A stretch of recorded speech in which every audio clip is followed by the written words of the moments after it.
The storm rolled in with a vengeance.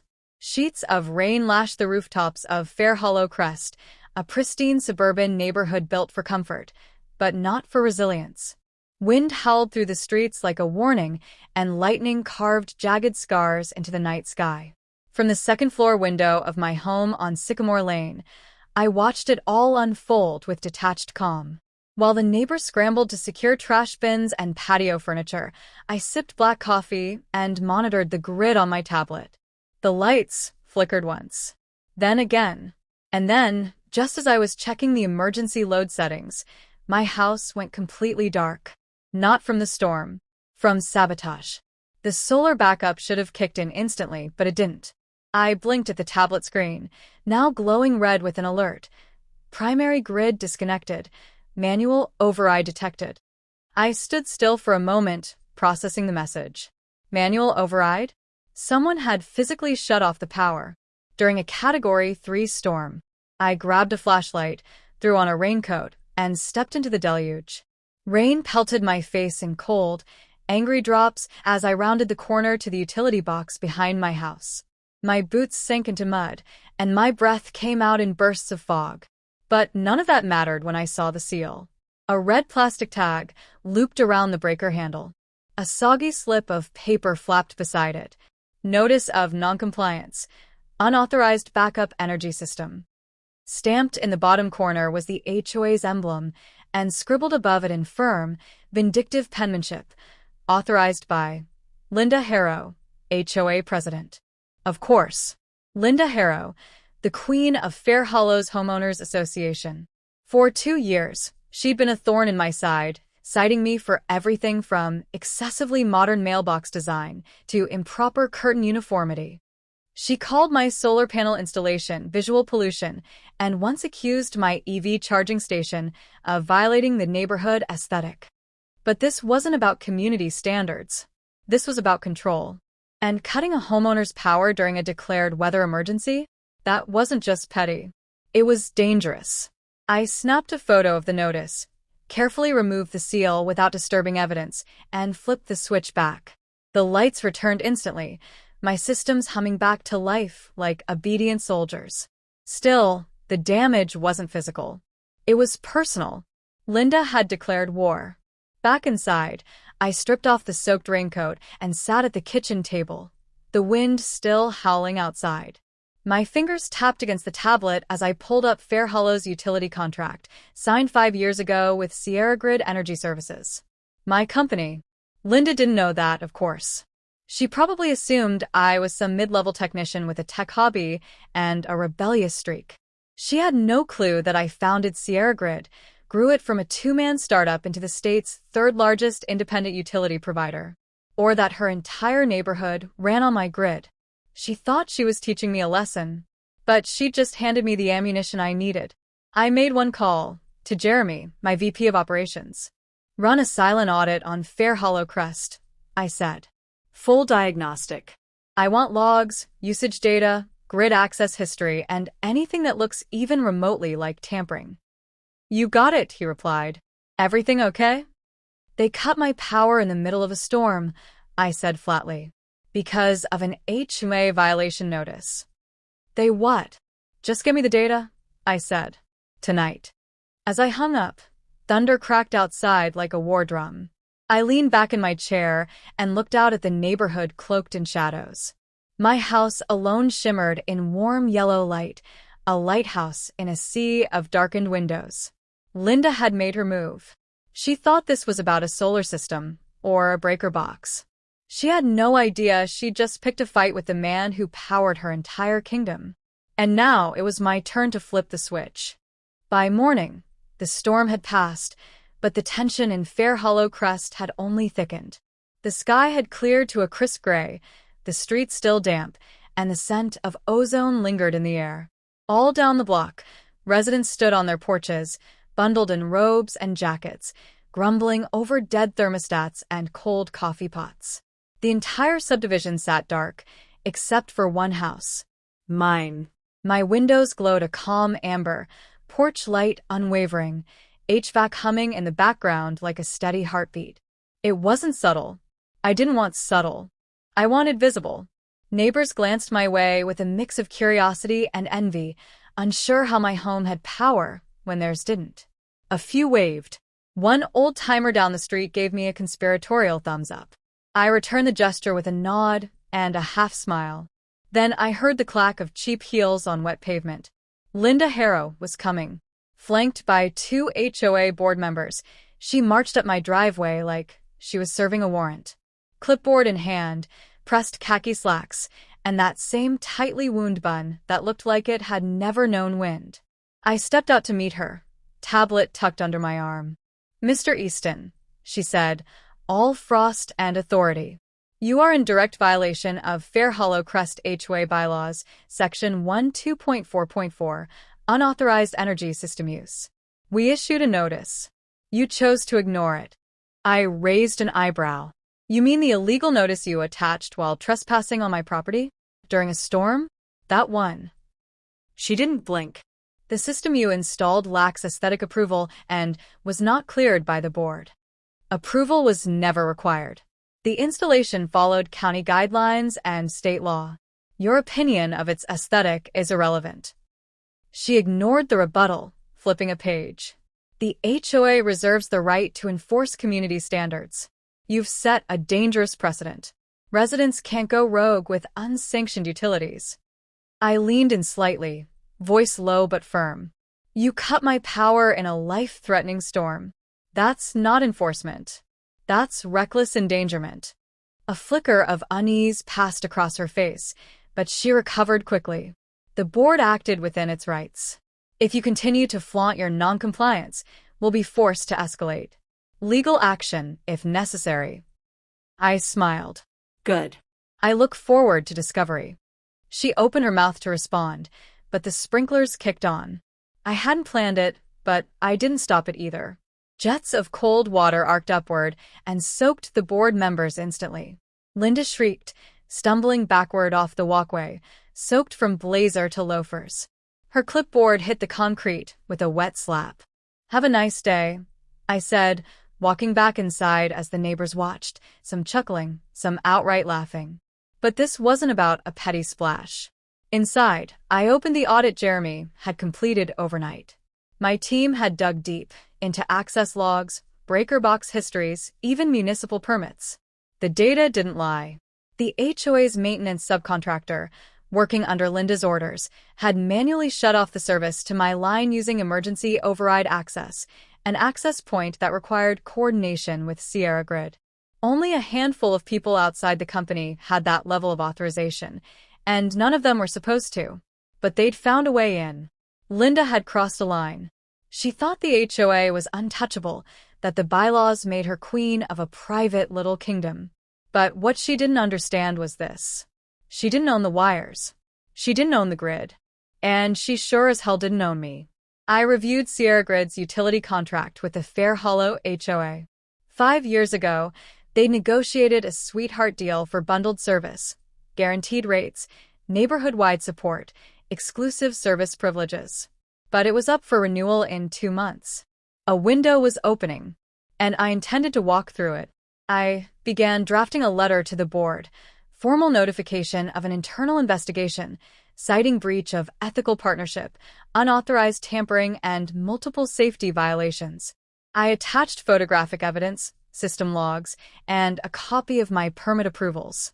I didn't send it yet. Not until the trap was fully built. But the pressure was beginning to mount.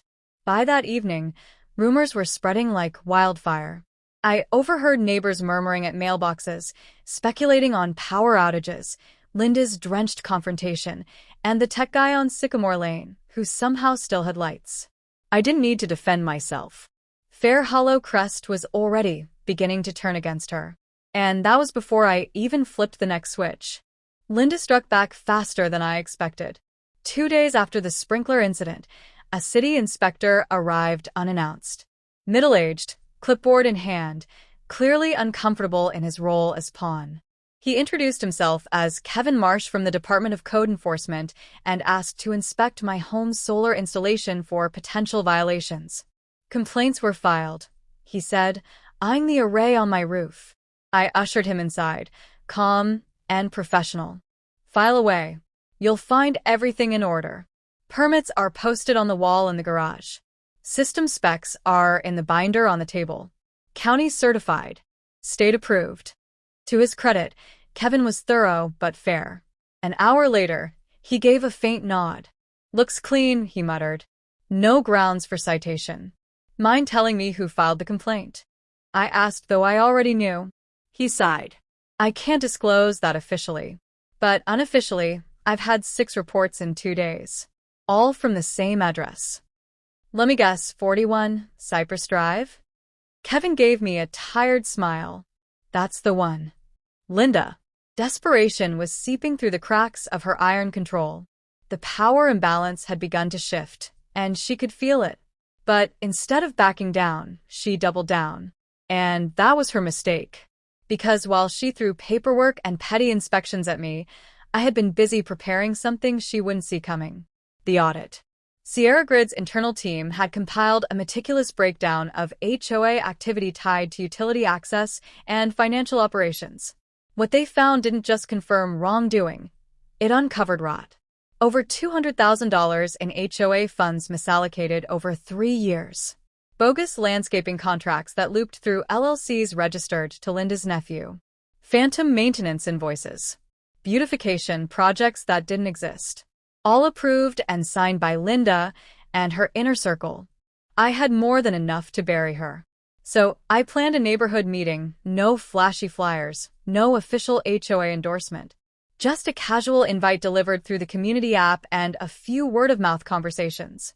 Open discussion on power and transparency, I called it. The turnout was overwhelming. That Friday evening, my backyard buzzed with chatter. I'd strung up lights, laid out chairs, brewed strong coffee, and set up a projector. No grand speeches. Just facts.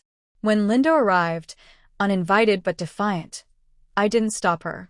She stood in the back, arms crossed, flanked by 2 loyal board members who looked far less confident than they had days ago. I welcomed everyone, thanked them for coming, and then opened with the only sentence I needed. 2 weeks ago, my power was cut during a storm, not by nature, but by order. The crowd quieted. I showed video clips, security footage of the HOA contractor flipping the breaker. Then I showed the grid logs, proving manual override. Then the permits, stamped and legitimate. By the time I brought up the audit findings, the air had turned electric. I didn't need theatrics. I had truth. The financial breakdown hit like a wrecking ball. I laid out spreadsheets, showed screenshots, even read portions of Linda's own emails approving transfers to companies tied to her family. Gasps. Murmurs. One older gentleman stood and muttered, "We trusted you, Linda." She stepped forward, red-faced, but still clinging to her script. "These are wild accusations," she snapped. "Slander, cooked up by someone with a personal vendetta." I met her eyes. Calm. Measured. "This is a forensic audit conducted by a third-party accounting firm. You're welcome to dispute the findings in court." Silence. Then someone clapped. Then more. And just like that, the spell was broken. Her authority shattered. The board members beside her quietly slipped away. Linda stood alone. But I wasn't finished. As of this week, I announced, Sierra Grid has begun the process of terminating its exclusive contract with the Fair Hollow Crest HOA. Effective in 30 days, homeowners will be able to sign direct service agreements, lower rates, individual control, no HOA interference. There was a beat of stunned silence. Then the first hand went up. "Where do we sign?" The mood turned jubilant. Neighbors began asking questions, exchanging numbers. Linda tried to speak again, but no one was listening. Her voice was just another noise in the background. I didn't gloat, didn't smirk. I just watched as the empire she built crumbled beneath her feet. And as the crowd dispersed into the warm glow of my powered backyard, a strange calm settled over me. But I wasn't finished. Not yet. The fallout was swift. By Monday, a petition to remove Linda Harrow from her role as HOA president had gathered over 80 signatures, more than double the number needed to trigger an emergency vote. Residents who once nodded politely at her monthly newsletters were now demanding transparency, audits, and resignations. The meeting that followed wasn't hosted in a school gym or a city building. It was held in the same backyard where I'd first revealed the truth. People brought lawn chairs, lemonade, and their frustrations. Some came for answers. Others came to witness the final crack in her porcelain mask. Linda showed up, but she wasn't wearing the blazer or heels this time. Her posture was slumped, her words softer, less certain. She tried to apologize, half-heartedly, vaguely, but it was too late. The numbers spoke louder than she did. She was voted out in under 10 minutes. Stripped of her title. Removed from the board. Banned from holding any HOA office in the future. The treasurer resigned shortly after, and 2 board members walked away without comment. Just like that, the reign ended. But power, true power, isn't just taken. It has to be rebuilt. And that's what we did. In the weeks that followed, Fair Hollow Crest transformed. With the HOA defanged, residents gained the freedom to manage their own utilities. Sierra Grid's new individual contracts gave families autonomy over rates, solar incentives, and backup systems. The blackout incident became a cautionary tale, told in block meetings and casual walks with coffee mugs. The new HOA leadership, elected fairly this time, took a different approach. Less about control, more about community. They focused on transparency, accountability, and listening. And, maybe most importantly, they stayed in their lane. As for me, I didn't seek revenge. I sought resolution.